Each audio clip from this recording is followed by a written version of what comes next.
182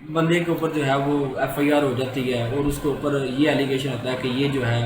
اس نے جو ہے نا ایک لڑکی جو ہے نا کڈنیپ کر لی ہے، لیکن وہ قانون کے اندر وہ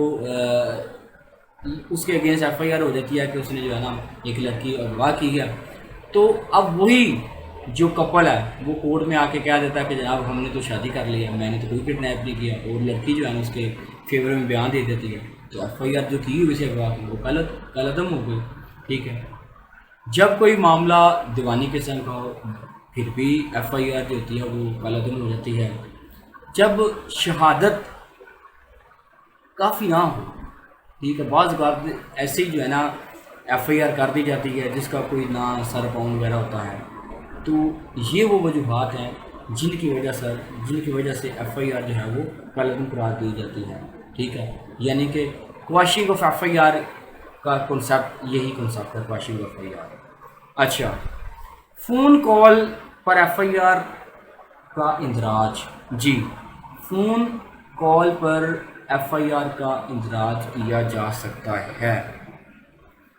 شرط یہ ہے کہ جو بندہ یہ پیغام یا اطلاع دے رہا ہے اس کے اندر کوئی ابہام یا شک و شبہات وغیرہ نہ ہو، تو یہ وہ چیز ہے کہ آپ ٹیلی فون پہ اوپر جو ہے نا بھی ایف آئی آر کروا سکتے ہیں، شک و شبہات یا کوئی ابہام وغیرہ جو ہے نا نہیں ہونا چاہیے۔ اب ایف آئی آر کی قانونی اہمیت جو ہے، ایف آئی آر کی بہت زیادہ قانونی اہمیت ہے۔ ایف آئی آر کے اوپر جو ہے وہ قانون جو ہے وہ حرکت میں آتا ہے، باقی فردر جو ہے پروسیڈنگز ہوتی ہیں، ایویڈنس کلیکٹ کیے جاتے ہیں، انویسٹیگیشن مکمل کی جاتی ہے، ملزمان کو گرفتار کیا جاتا ہے، ریمانڈ لیا جاتا ہے، ملزم کو چلان کیا جاتا ہے، اس کا ٹرائل سٹارٹ ہوتا ہے، تو یہ ایک ایف آئی آر ہی ہے نا، ایف آئی آر کے اوپر ہی سارا وہ پوری آگے بنیاد جو ہے نا کھڑی کی گئی ہے۔ تو ایف آئی آر کی جو ایک اہمیت ہے وہ بہت زیادہ اہمیت ہے، ٹھیک ہے۔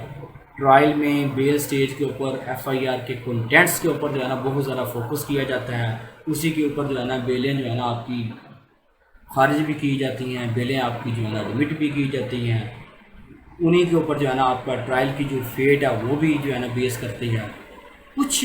ضروری چیزیں ہیں جو کہ ایف آئی آر کرواتے وقت آپ کو مد نظر رکھنی چاہیے، ٹھیک ہے، مطلب وہ چیزیں آپ نے مس نہیں کرنی ہے۔ سب سے پہلے تو یہ ہے کہ جب بھی کوئی وقوع سرزد ہوتا ہے تو آپ نے وداؤٹ ڈیلے،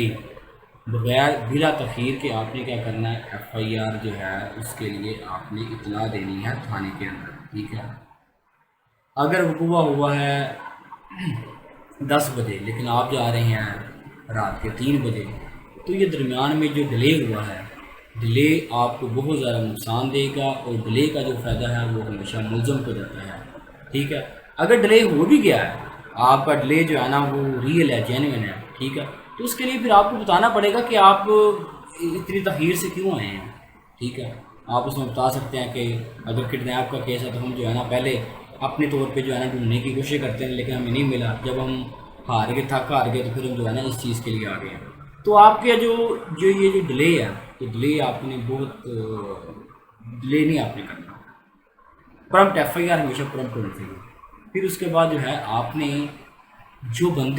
جس بندے کو نومینیٹ کرنا ہے اس کا رول جو ہے نا، اس کا رول واضح کرنا ہے، ٹھیک ہے۔ یہ نہیں کہ اوپن رول رکھ دینا، آپ نے جن بندوں کو اس ایف آئی آر میں نامزد کرنا ہے ہر بندے کا کوئی نہ کوئی اسپیسیفک رول ہونا چاہیے، ٹھیک ہے۔ جوائنٹ رول بھی ہوتا ہے لیکن اسپیسیفکلی اگر آپ مینشن کر دیں گے تو وہ ڈائریکٹ اس بندے کے اوپر جو ہے جو اسپیسیفک آپ لگائیں گے اس کے اوپر وہی سیکشن جو ہے نا اس کے اوپر اٹریکٹ کرے گا۔ یہ رول موسٹلی لوگ جو ہے نا بہت سے بندوں کو ایف آئی آر میں نامزد کر دیتے ہیں لیکن رول ہی نہیں کسی کا ڈالتے، تو اس وجہ سے کیا ہوتا ہے کہ ان کی بیل اور یا ٹرائل میں جو ہے نا ان کے لیے آسانی ہو جاتی ہے۔ پھر اس کے بعد آپ نے جو ہے نا ایف آئی آر کے لیے آپ کے پاس جو ہے نا وٹنسز ہونے چاہیے، ٹھیک ہے۔ وٹنسز اگر جن لوگوں نے وقوع اپنی آنکھوں سے دیکھا ہے، وٹنسز آپ نے انہی کو بنانا ہے، یہ نہیں کرنا کہ آپ نے ایف آئی آر کو اسٹرانگ کرنے کے لیے ایسے گواہ شامل کر دینا جو کہ موقع پہ موجود ہی نہیں ہے، ٹھیک ہے۔ تو کل کو اس چیز کا بھی نقصان ہونا ہے، کل کو اس چیز کا جو ہے نا آپ کو، کیونکہ ریئل وٹنس جو ہے وہ ریئل وٹنس ہوتا ہے، فیک وٹنس فیک وٹنس ہے، ایک بندے نے ٹرائل میں کل کو جا کے ایک بندے نے کیا کہنا ہے، ایک بندے نے کیا کہنا ہے، یا آپ انویسٹیگیشن میں دیکھ لیجئے گا جو ہے نا دودھ کا دودھ اور پانی کا پانی ہو جائے گا. تو آپ نے ہمیشہ جو وٹنسز ہیں وہ بالکل جو ہے نا ریئل وٹنسز ڈالنے ہیں، آپ نے فیک وٹنسز جو ہے نا نہیں ڈالنے. پھر اس کے بعد یہ ہے کہ میں نے جس طرح بات کی کہ آپ نے ڈیلے نہیں کرنا، آپ نے ریئل جو ہے وہ وٹنسز ڈالنے ہیں. اور پھر میں نے یہ کہا کہ آپ نے جو ہے نا ہر بندے کا جو رول ہے وہ اسپیسیفکلی جو ہے نا اس چیز کے اندر مینشن کرنا ہے. ٹھیک ہے. تو بعض اوقات آپ کو وٹنسز کی ضرورت نہیں پڑتی، لائک ایک گواہ کافی ہے. زیادہ وٹنس کچھ کہتے ہیں کہ بہت زیادہ وٹنسز ہوں گے تو آپ کا وقوع جو ہے یا ایف آئی آر جو ہے وہ اسٹرانگ ہوگی، لازمی نہیں ہے. ایف آئی آر کے لیے جسٹ ایک بندہ ہی کافی ہے، یا جو جس کے ساتھ زیادتی ہوئی ہے، یا جو گریوین جو اگری پرسن ہے وہی کافی ہے. لیٹس سپوز ایک بندہ کہتا ہے جناب اس نے جو ہے نا میری ٹانگ پہ جو ہے نا فائر مارا ہے، تو اس کا میڈیکل کر دیا جائے گا اور ڈاکٹر جو ہے نا میڈیکل بنا کے دے دے گا، کہہ دے گا کہ جناب اس کو یہ ہو گیا. تو وہ جو میڈیکل سرٹیفکیٹ ہے یہ کیا ہے، یہ بہت امپورٹنٹ جو ہے وہ شہادت ہے، اسے کہتے ہیں واقعاتی شہادت. ٹھیک ہے. اس چیز سے ڈینائی کیا جا سکتا ہے، اور وہ جو ڈاکومنٹ ہے ملزم کو اس کو کیفر کردار تک پہنچانے کے لیے کافی ہے. تو یہ سمجھنا کہ جتنے زیادہ ہم وٹنسز ڈالیں گے اور آپ کا جو وقوع ہے یا ایف آئی آر اسٹرینتھن ہوگی تو یہ ایک نامناسب سی بات ہے. مین چیز یہ ہے کہ آپ کے پاس ایویڈنس کیا ہے، آپ کے پاس واقعاتی شہادت کیا ہے، آپ کے پاس ڈائریکٹ ایویڈنس کیا ہے، آپ کے پاس اورل ایویڈنس کیا ہے. تو واقعاتی شہادت جو ہوتی ہے، سرکل شہادت جو ایویڈنس ہوتی ہے اس کی بہت زیادہ ویلیو ہوتی ہے. تو یہ ایف آئی آر جو ہے، ایف آئی آر کو درج کراتے ہوئے ان چیزوں کو جو ہے نا اپنے ذہن میں رکھنا ہے، اور اس میں تب جا کے آپ کی ایف آئی آر جو ہے نا اسٹرانگ ہوگی. وقت، ٹھیک ہے، وقت آپ نے ضرور مینشن کرنا ہے. ٹھیک ہے. وقت کا یہ ہے کہ لیٹس سپوز بعض بات آپ بہت بڑی غلطی کر جاتے ہیں. وقوع دن کا ہوتا ہے، ٹھیک ہے، تو دن کا ہوتا ہے 12 بجے، دن 12 بجے سے پہلے کا ہوتا ہے، آپ لکھ دیتے ہو اس کو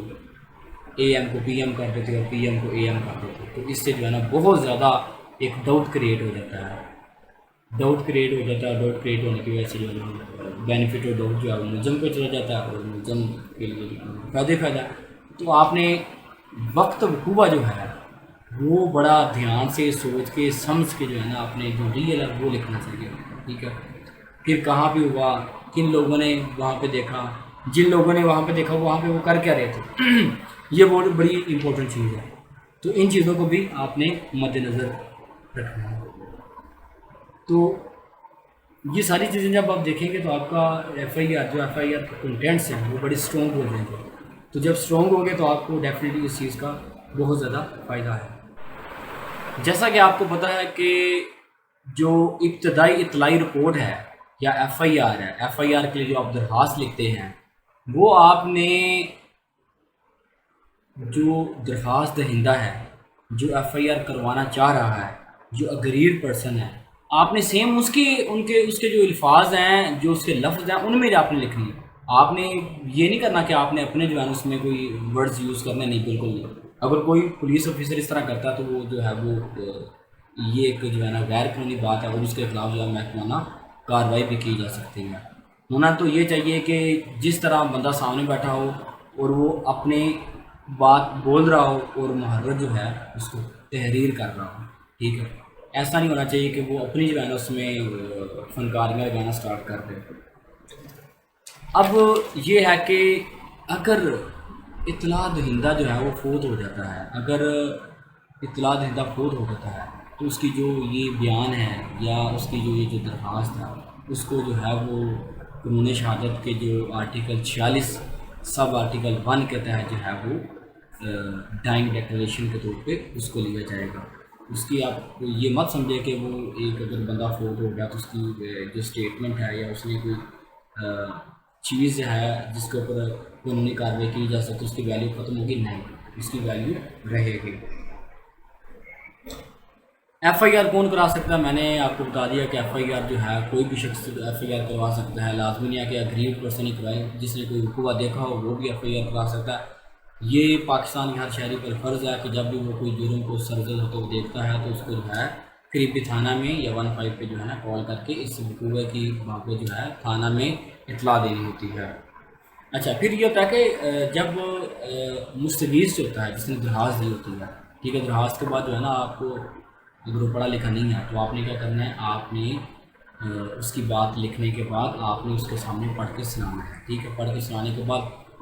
جو ہے اس کے سائن وغیرہ کرا لیں اور جو ہے وہ تھم امپریشن جو ہے وہ بھی لگا لیں، ٹھیک ہے۔ اب یہ ہوتا ہے کہ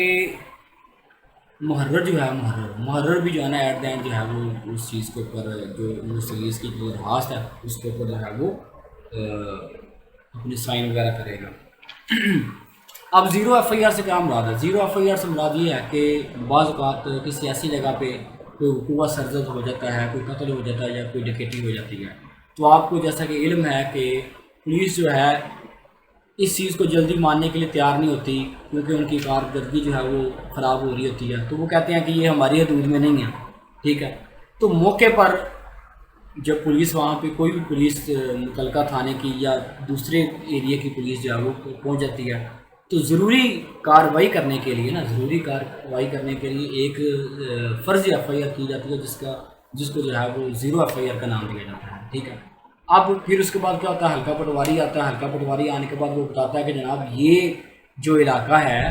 یہ فلاں تھانے کی حدود میں آتا ہے۔ جب یہ اس چیز کی کلیئرٹی آ جاتی ہے تو متعلقہ تھانے میں اسی ایف آئی آر کو جو ہے نا ایک باقاعدہ نام دیا جاتا ہے اور اس طرح یہ زیرو ایف آئی آر کا کنسیپٹ ہے۔ تو یہ چیز ہے آج کے لیے، یہی کافی ہے۔ انشاءاللہ تعالیٰ نیکسٹ ویڈیو میں آپ کو بتاؤں گا کہ ایف آئی آر کے کتنے کالم ہیں اور ہر کالم کی کیا افادیت ہے اور کیسے اس چیز کو جو ہے آپ نے مد نظر رکھتے ہوئے چیزوں کو خلاط و واقعات کو کرنا ہے تاکہ آپ کی جو ایف آئی آر ہے وہ اسٹرینتھن ہو اور ملزم جو ہے کیفے کا دار تک پہنچ سکے۔ انشاءاللہ تعالیٰ پھر ملتے ہیں نیکسٹ